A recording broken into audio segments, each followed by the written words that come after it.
All right, it's a bad trailer.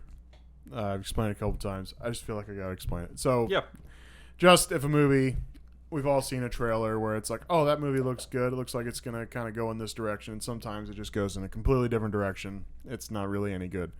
So my bad trailer for this movie would just be like a serious cop movie, you know, or like kind of go like Bad Boys-esque almost, you know, just go on that buddy cop like, you know, intense movie. And big cinematic score and everything with like the running pursuit with I think that was Kevin chasing down the purse snatcher and kind of the ending fights and all that. Yeah, absolutely. Bad trailer I had was just take this all as like a super like high tension like fashion drama kind of thing. So it's just like all the cuts of them like getting the clothes, getting dressed up, the Vandergelts kind of doing like their roasting and stuff when they first come to that like magazine reception kind of thing. Yeah. So just framing as like this is like a cutthroat like fashion weekend and they have to get to the top to get into the fashion show at the end of the weekend. So I don't necessarily have a bad trailer, but I got an idea for what would have made an interesting trailer for the movie. Sure. If it was only just 2 scenes in the trailer. But the first scene of the trailer is where Terry Crews is standing over what's his face? Where you see his junk. The giant mandingo. And then the next scene is just going to the old boy in the wheelchair. Yeah. Oh, and then it just says white chicks. Which would be a bad movie trailer, but I think it'd be a great Fantastic porno trailer. Oh, no. Yep. You got it. Great porn trailer. It'd be like if you just saw the thumbnail of the porno. It's just a one white girl on the couch and 7 black guys standing behind. Oh, jeez. You know what I'm talking about. Oh yeah, we've all been there. Like on the couch. Well, no, I mean we've. Oh. Well, I've been there. I don't want to speak. We were to everyone just else. on the couch. Yeah. We were on the couch. I got multiple couches, so if you need a porn location, hit me up. ConsecratesHotline@yahoo.com. Follow us on Patreon for more content. Bad summary. Just badly summarize the movie. Like you get the point, but you get the point, but not really. So I just said Bad Boys with more jokes. Yep, that's fair. I had a husband explores cross-dressing to better understand himself and his marriage. Yeah. Victoria's Secret runway models.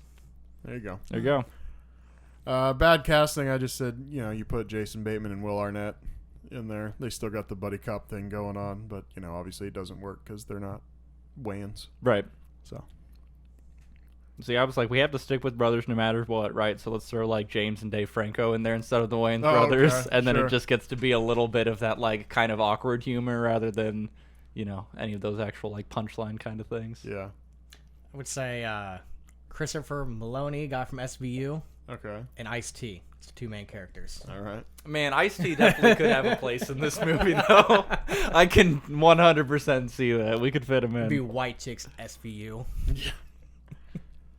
2 things. One, there's a fucking hilarious John Mulaney bit where he's talking about SVU, and he's talking about Ice-T seems to have to learn a lesson every week, and he's talking about like, you mean this dude gets off with little girls with pigtails? And he's like, yeah, Ice, you work in the sex crimes division. You're gonna have to get used to this sort of thing. And also, if we're sticking to brothers, like you said on the casting, I would say When you say brothers, you mean brothers or black people? I mean, brothers familial. biologically. I was just thinking of 2 things. 2 things came to my head, and it's just from watching the NBA. Because there's a couple sets of brothers in the NBA, right? So, I like the Wagner brothers. As if anybody watches the NBA, you'll know. But like, there's a guy Mo and Franz, and they're both like younger dudes. I think they're both on the Magic. And then surely you know who Blake Griffin is. Yeah. Right. He has a brother who like didn't make it in the NBA, but like he was in there for a minute, and I just think it'd be funny. Both Griffin brothers. Yeah. Sure. And there's the Lopez brothers. which they're both just like seven. They're both 7-footers, and it'd just be funny if they're trying to dress up as Like- girls, like a- and like a- no one believes them. Like a 5'5". Right. See, that's the thing. It's like with something like this, it's just already so unreal that they're able to like pretend that the Wayne brothers dressed up as these girls like look anything like the Wilson sisters. Right. So yeah, just making it even more ridiculous, unlikely, impossible. And really, that's where they probably could have even done a worse job at dressing them up by the end of the movie, Right. just to show that even like their characters had given up trying to keep up the appearance. I feel like that would have been really good. They're barely colored in, the wig's like half off or whatever, none of the makeup. Yeah. I feel like that would have been good.